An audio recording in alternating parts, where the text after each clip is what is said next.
आज है 23 सितंबर 2025 दिन मंगलवार। ये देखते हैं उत्तर प्रदेश की 25 फटाफट बड़ी खबरों को।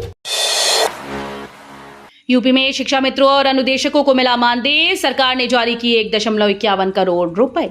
उत्तर प्रदेश सरकार ने शिक्षा मित्रों और अनुदेशकों को बड़ी राहत दी है। समर कैंप में कार्य करने वाले सभी को अब मानदेय मिलेगा। सरकार ने इसके लिए 1.51 करोड़ रुपए की राशि जारी कर दी। प्रत्येक शिक्षा मित्र और अनुदेशक को 6-6 हजार दिए जाएंगे। बता दें कि यह कैंप 21 मई से 10 जून तक आयोजित किया जाएगा। वहीं बच्चों के पोषण के लिए पीएम पोषण योजना के तहत जिलों को 435 करोड़ रुपए जारी किए गए, ताकि अप्रैल से अगस्त तक छात्रों को मिड डे मील उपलब्ध कराया जा सके। यूपी के राजकीय स्कूल्स में 1800 शिक्षिकाओं का प्रमोशन अटका।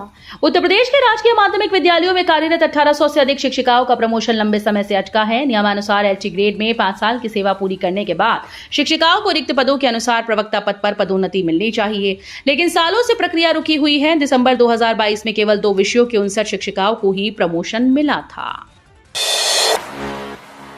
लखनऊ के जीएमयू में डॉक्टर नर्सिंग कर्मी भिड़े, इलाज ठप।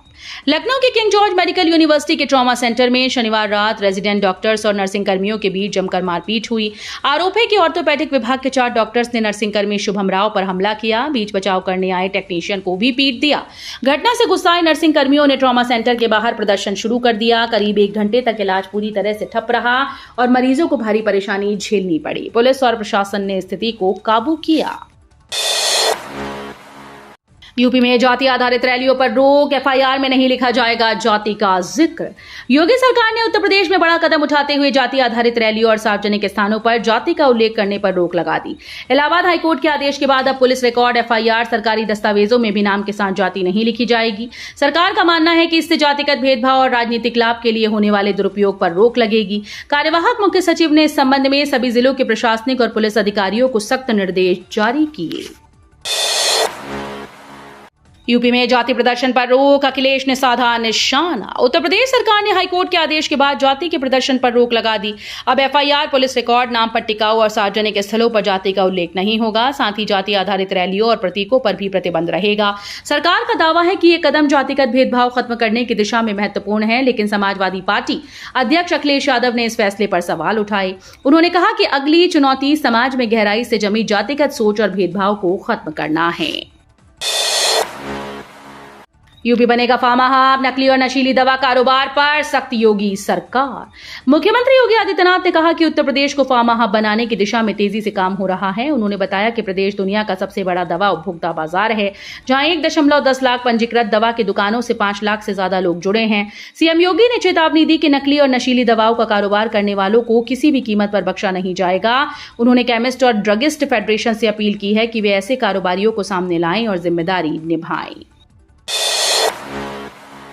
इलाज में नहीं अटकेगा पैसा, सांप काटने पर तुरंत मदद देगी सीएम योगी के आदेश। मुख्यमंत्री योगी आदित्यनाथ ने जनता दर्शन में आश्वस्त किया कि रुपयों की कमी से किसी का इलाज नहीं रुकेगा। गोरखपुर में लोगों की फरियाद सुनते हुए उन्होंने अधिकारियों को निर्देश दिया कि इलाज का एस्टीमेट प्राथमिकता से बनाकर तुरंत शासन को भेजें, ताकि आर्थिक मदद समय पर पहुंच सके। वहीं योगी सरकार ने सांप काटने से होने वाली मौतें रोकने के लिए संवेदनशील जिलों में सभी स्वास्थ्य केंद्रों पर एंटी स्नेक वेनम उपलब्ध कराने का निर्णय लिया। प्रशिक्षित स्टाफ और हेल्पलाइन से तुरंत इलाज सुनिश्चित होगा। जीएसटी पर अखिलेश का तंज, पैसा अकाउंट में आएगा या प्रीमियम में एडजस्ट होगा। समाजवादी पार्टी के अध्यक्ष अखिलेश यादव ने जीएसटी को लेकर भाजपा सरकार पर करारा तंज कसा। उन्होंने पूछा कि पिछले 8 सालों में जीएसटी के नाम पर जो राशि वसूली गई, वो जनता को कब और कैसे वापस मिलेगी। अखिलेश ने व्यंग्यात्मक लहजे में कहा कि क्या ये रकम पुलिस घर तक पहुंचाएगी, बीमे के प्रीमियम में एडजस्ट होगी या फिर खातों में आएगी। उन्होंने यहां तक पूछा कि क्या भाजपा इसे चुनाव के समय द्रव्य रूप में बांटेगी या फिर जुमला कोष में जोड़ देगी। गोरखपुर में मारे गए नीट छात्र के परिवार को सीएम योगी की 5 लाख की मदद। मुख्यमंत्री योगी आदित्यनाथ ने गोरखपुर में पशु तस्करों द्वारा मारे गए नीट छात्र दीपक गुप्ता के परिवार को 5 लाख रुपए की आर्थिक सहायता प्रदान की। सोमवार को गोरखनाथ मंदिर में छात्र के पिता दुर्गेश गुप्ता, माता सीमा और अन्य परिजनों ने सीएम योगी से मुलाकात की। मुख्यमंत्री ने पीड़ित परिवार को ढांढस बंधाया और हत्यारोपियों के खिलाफ सख्त कार्रवाई का भरोसा दिलाया।